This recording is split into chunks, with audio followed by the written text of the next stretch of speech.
Morning all student, है ना। हम चैप्टर 12 विलियन वाले में हैं। आज का जो हमारा टॉपिक है क्या है, बर्कले और हार्टले विधि।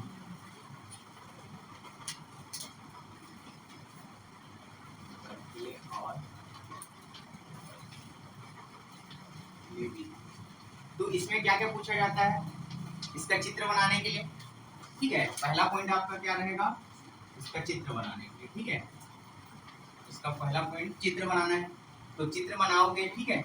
तो यहाँ पे बना हुआ है, देखिए ये जो लिखा हुआ है जल, या इसको विलायक मान लो, ठीक है। जल या ये क्या है, विलायक, मतलब विलायक मतलब कहाँ काम करेगा ना जल, तो इसको विलायक मान लो। और ये क्या है हमारा विलियन। और हमने कल पढ़ा है परासरण। परासरण क्या होता है, कल बताया था। विलियन और विलायक को एक अर्ध, है ना, पारगम्य झिल्ली द्वारा उसको पृथक किया जाता है। तो विलायक जो है विलियन की ओर क्या करने लगता है, गति करने लगता है ना। तो अर्ध पारगम्य झिल्ली क्या होते हैं, जिसमें छोटे छोटे छिद्र होते हैं, जिसके माध्यम से विलायक जो है, और इसको एक और डेफिनेशन बताया था, कम सांद्रता वाले, है ना, विलियन से अधिक सांद्रता वाले विलियन की ओर गति को ही क्या बोला जाता है, परासरण। और परासरण दाब क्या बताया था, हाँ, उसको रोकने के लिए, मतलब जो गति हो रहा है उसको रोकने के लिए जो दाब लगाया जाता है उसको क्या बोलते हैं। तो बर्कले और हार्टले विधि से हमको क्या पता करना है कि किसी विलियन का दाब ज्ञात किया जा सकता है।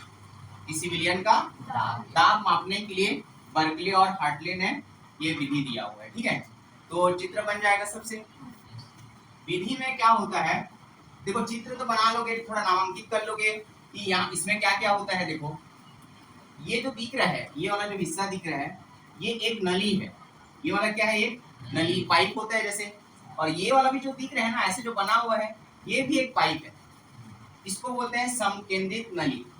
नहीं लिखे हैं क्या, ये जो दोनों नली हैं, समकेंद्रित नली क्यों कहते हैं इसको, समकेंद्रित नली मतलब एक नली के अंदर एक और नली होना, उसको क्या बोला जाता है, समकेंद्रित नली। समझ में आ रहा है, देखिए हो ना, पाइप के अंदर और छोटा पाइप, तो ये इस टाइप का है, बट डायग्राम आपको ऐसा दिख रहा है।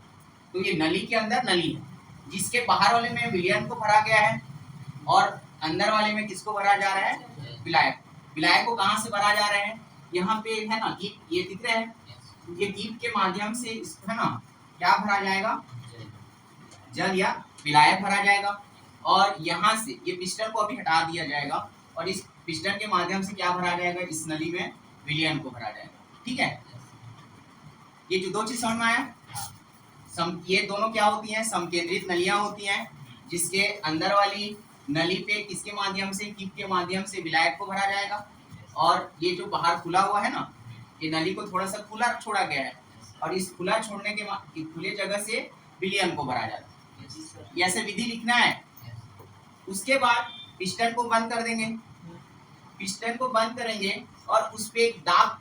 उसके बाद देखो ये जो दिख रहा है, ये जो जल भरेंगे, ये जल जो है लिमिट यहाँ तक आएगा, ये केस नली है। तो यहाँ पे चलो एक संकेत बना देंगे, यहाँ पे क्या बना देंगे, संकेत बना देंगे। मतलब कि जो अंदर वाले नली में जो विलायक भरा हुआ है, उसको हमको पता चलेगा कि मान लो एक संकेत के माध्यम से। तो ये जो, अब देखो परासरण की क्रिया कब होती है, जब विलायक और विलियन अर्ध पारगम्य झिल्ली के आसपास होता है ना। तो इस कंडीशन में परासरण की क्रिया होगी कि नहीं होगी, होगी कि नहीं होगी, होगी। तो परासरण की क्रिया होगी तो विलायक जो है इधर आने लगेगा, तो इसका मान कम होगा, होगा कि नहीं होगा। तो हमको कैसे पता चलेगा कम हो रहा है कि ज्यादा हो रहा है, हाँ, कम हो रहा है कि ज्यादा हो रहा है, कैसे पता चलेगा, ये संकेत के माध्यम से। देखो ये संकेत आपका फिक्स रहेगा, ये जैसे जैसे डाउन होने लगेगा आपको पता चल जाएगा कि इसमें क्या हो रहा है, परासरण की क्रिया हो रही है। यहाँ तक क्लियर हुआ। तो इस परासरण की क्रिया को रोकने के लिए हम क्या करते हैं, बाहर से एक दाब लगाएंगे, ठीक है। बाहर से दाब इस प्रकार लगाएंगे कि ये जो संकेत है, ये जो लेवल है किसका, विलायक का, ये निश्चित हो, परिवर्तन ना हो। उस दाब को ही क्या बोलेंगे, तो उस वो दाब कितना लग रहा है, ये देखो ये दाब मीटर है, ये दाब मापी है ना, तो कितना दाब लग रहा है इससे पता चल जाएगा दाब मापी से। तो इस प्रकार इस विधि से, है ना, किसी विलियन का परासरण दाब ज्ञात किया जा सकता है। समझ में आया विधि? कि किसी को कुछ परेशानी? मिताली बन जाएगा। पहले चित्र में एक बार और रिपीट कर ले रहा हूँ, है ना। इसमें क्या होती है, दो समकेंद्रित नलियां होती हैं, ठीक है, लिख लेंगे ना।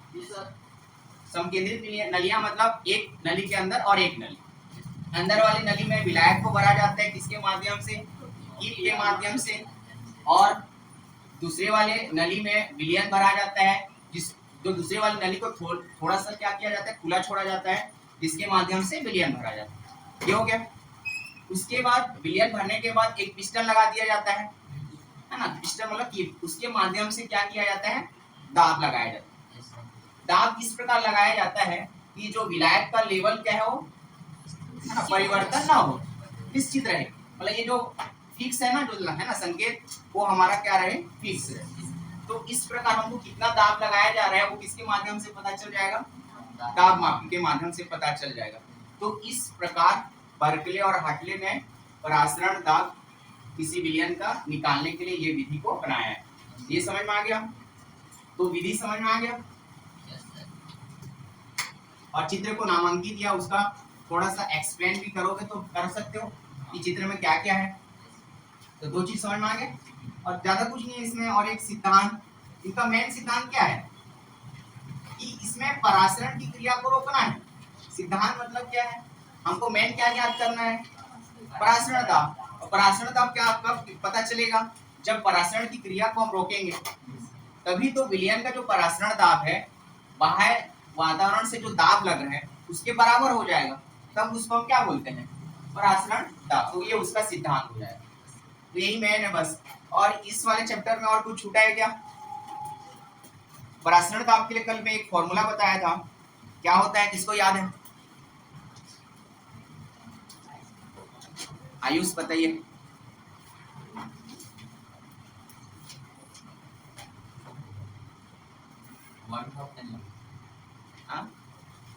वन हाफ समीकरण, ठीक है, हाँ ठीक है। तो परासरण दाब के लिए फॉर्मूला निकाले थे ना, वन हाफ समीकरण तो वही है कि जिसको है ना किसी विलयन के मापन के लिए है ना क्या किया जाता है, आदर्श गैस समीकरण का उपयोग या नियम लागू किया जा सकता है। तो उसके माध्यम से हमने परासरण दाब निकाला था ना, y इक्वल टू क्या निकाला था, हाँ, लेकिन उसको फॉर्मूला फॉर्म में लेंगे तो c को हम क्या लेते हैं, हाँ मोलर सांद्रता। तो WB/MB होता है ना इनटू कुछ फॉर्मूला लिखा था ना कल, y इक्वल टू क्या लिखा था, ये इंपॉर्टेंट है ना। देखो किसी विलयन का परासरण दाब निकालने के लिए है ना WB लिया था, MB लिया था, इनटू B मतलब उसका आयतन है ना, और क्या लिए थे, R लिए थे और T लिए थे और 1000 लिए थे ना। तो ये परासरण दाब निकालने का फॉर्मूला है, ठीक है।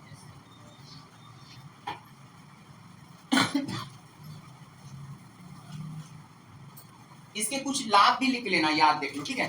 तो उपकरण के बारे में आ गया, विधि आ गया, उसका सिद्धांत आ गया। इससे क्या लाभ होता है, देखो इससे ये लाभ होता है कि यदि हम बाहर से दाब क्या करेंगे, लगाएंगे, तो ये जो दोनों नलियां हैं इसमें फटने का डर नहीं होता है, ठीक है, क्योंकि दोनों ओर से ये दाब लगेगा, तो इसलिए वो है ना टूटने का डर नहीं रहेगा, ठीक है, नलियों में। ये एक हो गया पॉइंट। इसमें विलयन की जो सांद्रता है क्या होती है, अपरिवर्तित रहती है। विलयन की सांद्रता अपरिवर्तित रहेगी तभी तो परासरण की क्रिया नहीं होगा। और सांद्रता अलग अलग है मतलब परासरण की क्रिया होगा ना। परासरण की क्रिया कैसे होती है, कम सांद्रता वाले से, तो इसमें सांद्रता क्या होता है, अपरिवर्तित रहता है ना। और किसी भी सांद्रता के विलयन का परासरण दाब इस विधि से निकाला जा सकता है या मापन किया जा सकता है। ये इसके लाभ हो गए। और कुछ इस चैप्टर में छूटा है क्या?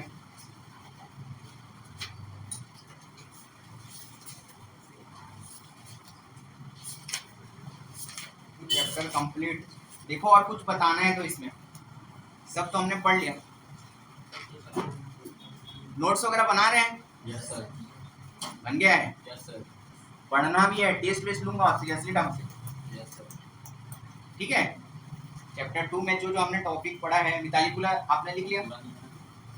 लिखने से काम नहीं चलेगा ना।